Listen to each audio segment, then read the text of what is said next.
On his first day at work, the caregiver forgot that his boss was completely paralyzed. He almost let the boss fall and hit his head. On the second day, while feeding him, he nearly made the boss choke. On the third day, he tried washing his hair and almost drowned him. On the fourth day, he trimmed his beard like this, and like this. But instead of firing him, the boss kept him on. Eventually, they became close friends. The boss was a billionaire. He had been paralyzed from the neck down after a skydiving accident. He decided to hire a caregiver to look after him. On the day of the interview, the man stole a book. After a long selection process, the boss gave this ex-con a day to decide.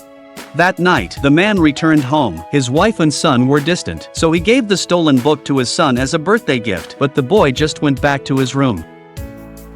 And his wife told him to leave. So, the man had no choice but to take the job. He knew nothing about caregiving. He only applied to get a signature for a government support application. One day, the boss wanted to go to an art show. Usually, he'd go in a vehicle made for people with disabilities, but the man drove a Maserati instead. Giving the boss a taste of speed and excitement, the boss spent $80,000 on a painting. The man said he could paint something better. Surprisingly, that painting was later bought by the boss's friend for $50,000. On the way home, the man learned that the book he had stolen was a gift from the boss's late wife. Eventually, the man's son returned the book.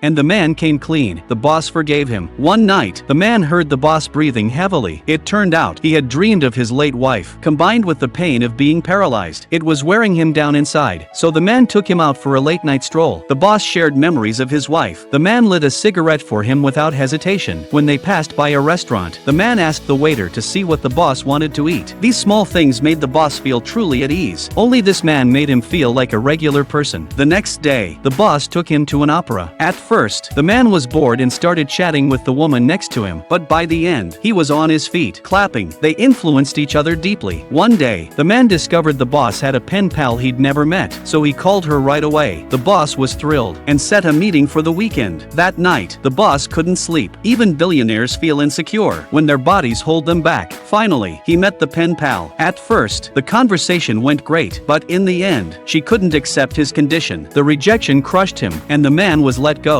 Later, with the $50,000 he earned from painting, the man bought a house for his wife and son. His life started to turn around. One day, a therapist visited the man, saying the boss wasn't doing well. When they met again, there were no big words.